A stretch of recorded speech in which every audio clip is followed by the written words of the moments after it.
Petrol পাম্পত আপুনি মই প্ৰায়ে যাবলগীয়া হয়, কিন্তু আপুনি জানেনে পেট্ৰল পাম্পত থকা কেতবোৰ সুবিধা আমি বিনামূল্যে ব্যৱহাৰ কৰিব পাৰোঁ আৰু এই সুবিধাবোৰত আমাৰ অধিকাৰ আছে। 1 নম্বৰ ফ্ৰী এয়াৰ, হাৱা দিয়া যন্ত্ৰ পেট্ৰল পাম্পত প্ৰত্যেক পেট্ৰল পাম্পতে থাকিব লাগিব, সেইটো আমাৰ কাৰণে বিনামূল্যে থাকিব লাগিব। পৰিষ্কাৰ পানীৰ ব্যৱস্থা কোনো এটা পেট্ৰল পাম্পত থাকিব লাগিব আৰু গ্ৰাহকে সেইটো ব্যৱহাৰ কৰিব পাৰিব।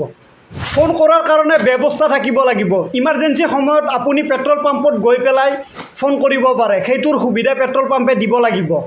পৰিষ্কাৰ ৱাছৰুম ফেচিলিটি থাকিব লাগিব, লেডিজ জেন্টছৰ উভয়ে বেলেগ বেলেগকৈ পৃথককৈ পৰিষ্কাৰ ৱাছৰুম থাকিব লাগিব আৰু তেলৰ দামটো ডাঙৰ আখৰেৰে বৰ্ডত লিখা থাকিব লাগিব যাতে চকুত পৰে, সাধাৰণ মানুহৰ চকুত পৰে তেলৰ দাম দিনত কিমান চলি আছে, ডে টু ডে সেইটো মেইনটেইন কৰিব লাগিব। ফাৰ্ষ্ট এইড বক্স, প্ৰাথমিক চিকিৎসাৰ বাবে ফাৰ্ষ্ট এইড বক্স এটা থাকিব লাগিব, য'ত প্ৰাথমিক কিবা মেডিকেল ইমাৰ্জেঞ্চি হ'লে ব্যৱহাৰ কৰিব পাৰিব আৰু সেইটো ঔষধখিনিত মেনুফেকচাৰিং ডেট সহকাৰে থাকিব লাগিব।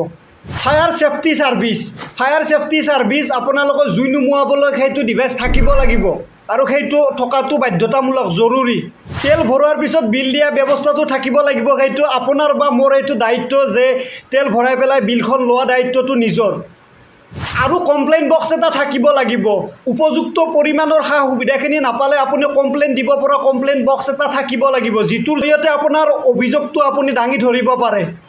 তেলৰ কোৱালিটি চেক কৰাৰ কাৰণে কোৱালিটি চেক পেপাৰ থাকিব লাগিব আৰু সেইটো আপোনালোকৰ অধিকাৰ আছে যে তেলটো ভাল নে বেয়া আপোনালোকে চেক কৰি চাব পাৰে।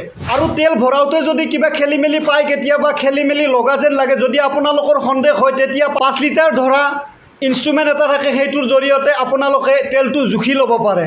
অকল পেট্ৰল পাম্পৰে যে দায়িত্ব আছে সেইটো কথা নহয়, আমাৰো কিছুমান কৰণীয় কাম থাকে পেট্ৰল পাম্পত গৈ পেলাই। স্মকিং কৰা, বিড়ি চিগাৰেট পেট্ৰল পাম্পৰ পৰা দূৰত খোৱা, পেট্ৰল ডিজেল ভৰোৱা সময়ত মোবাইল ফোন ব্যৱহাৰ কৰিব নালাগে, সহজতে জ্বলি যোৱা বস্তু পেট্ৰল পাম্পৰ ফালে নিব নালাগে, পেট্ৰল পাম্পৰ ভিতৰত নিব নালাগে, যিটো বস্তুৰ দ্বাৰাই সহজতে জুই জ্বলাৰ সম্ভাৱনা থাকে।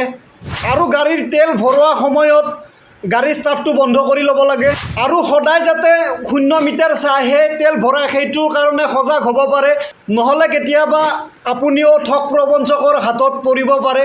আজিকালি গাড়ী মটৰ বৃদ্ধিৰ লগে লগে পেট্ৰল পাম্পৰো সংখ্যা বাঢ়ি গৈ আছে, গতিকে আপোনাৰ ঘৰৰ ওচৰত কোন কোম্পানীৰ পেট্ৰল ডিপু আছে কমেণ্ট বক্সত আপোনালোকে কমেণ্ট কৰি জনাব।